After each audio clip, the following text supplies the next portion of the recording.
Mga king-riders, nandito kayo ngayon sa school ngayon. Tapos, pwede kayo schooging train. Tapos, pwede kayo school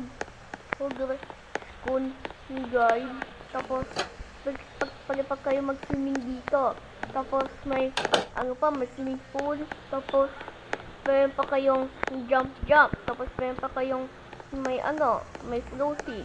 Tapos, pag kayo mag-jump. Ayan, tuturuan ko sa inyo kapag may may tubig.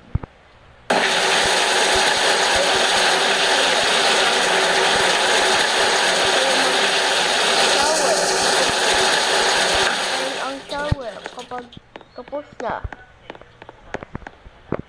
Tapos magtago kayo kapag may munto. Maraming salamat sa panood sa akin sa Roblox String Life.